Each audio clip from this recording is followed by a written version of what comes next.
Not all audiences are created equal. If your parents are in the room watching you present, you know they'll always have your back. But what do you do in a situation where they're not there?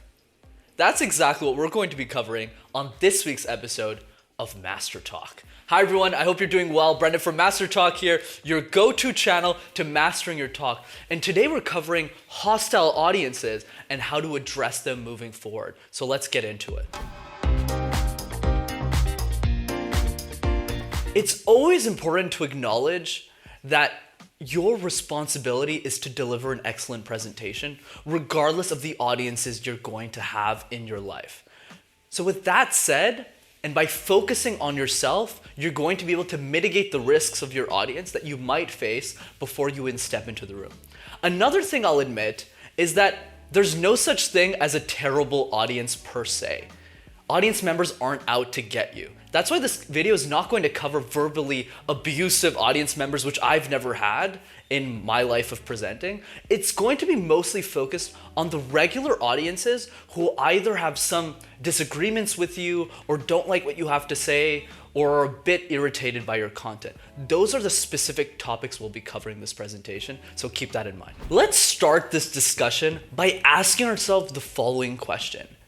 Where does hostility arise from? And in the context of presentations, let's group those situations into three parts. The first one is the audience member who finds an inconsistency in your presentation and wants to challenge you on the content because they disagree with it. The second one is if they have initial assumptions about you, your content, or what you're going to present. Or number three is any form of envy that they have towards you because you're an excellent presenter and you're great at what you do. So it's by understanding these three types of hostile audience members that will help us understand how to tackle them. So with that said, let's get into the remedies. Number one, welcome the criticism openly. When audience members disagree with you, that's normal. They always want to challenge you on your content, and not necessarily because they want to bring you down. It's because they want to add a new perspective to what you're explaining to them. And your job as the expert of your content or someone who's knowledgeable about your subject is to answer those questions openly and freely, to give your audience the peace of mind that the person standing in front of me knows what they're talking about. Whether I'm talking to a 15-year-old girl all the way to a tenured CEO of a startup, all of them have questions or concerns about my content. But you're going to be much better off if you can answer their questions in a calm and concise way, rather than feeling attacked or belittled or hurt by the fact that your audience members are just asking you questions about your content. So the remedy is simple here. Welcome the criticism openly, answer the criticism with a swift hand, and you'll come off way better off. Number two, study your audience so much that you're able to break the assumptions they have about you before you even begin presenting. Audience members sometimes make assumptions about yourself or your content. Here's an example that happens to me in every single keynote.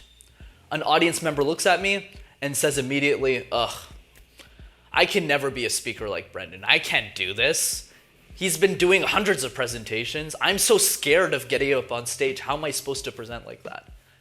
So what I do to break that assumption is the first words that come out of my mouth in a keynote is not how great I am or the presentations I've given, but rather the fear that I've had and will always have in public speaking. Whenever I present to a new audience, whenever I present to a new group, I'm always scared because I don't know how to tailor my content to them until I've actually given the presentation or have prepared in advance.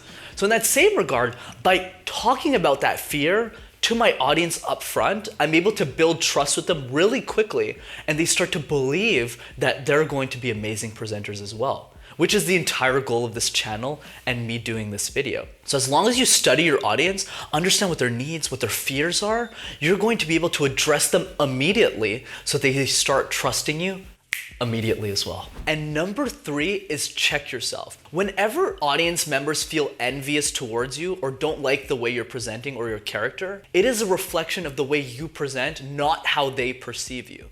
Because if you feel like you're superior than everyone else in the way that you present your content, your audience will look at you with that same level of disdain. And the best way to fix that is to always put yourself at the same level as your audience. Even if I'm usually the best presenter in the group that I'm presenting to, I'm never in a situation where I pretend like I'm better than anyone else. I'd rather put myself on the same level as them and say, I struggled a lot with this skill as well, and there's so many things that I learned from that experience that I want to parlay onto you.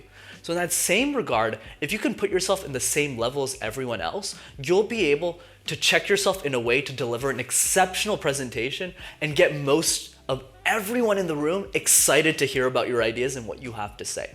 Another cool trick that I love is I always visualize the worst person in my audience and try and find a way to make that person buy into me. Because if I focus on the worst person in my audience, everyone else is going to love me regardless of whether I can get that person to like me. In keynotes that I've given to young teenage girls, I always ask myself, who is the worst person in my audience? And the worst person in my audience is the person who's on his phone, not listening to me, looks bored, doesn't believe they're a great speaker. And that image I always think about and how to get that person to buy into me. And in that process, I get everyone else to love me. All's to say that not all audience members are created equal. But if you're able to understand where your audience's hostility is coming from and mitigate that before you even enter the room, you're going to be able to deliver an exceptional presentation regardless of the space or the setting you're in, so that your audience members fall in love with you and your ideas every step of the way. As always, if you enjoyed this week's episode of Master Talk, be sure to subscribe to the YouTube channel to see more videos like this, and don't forget to smash that like button as well. As always, if you enjoyed this episode, be sure to share it with a friend that is scared of hostile audiences that are a complete myth. Master your talk, and I'll see you next time on Master Talk.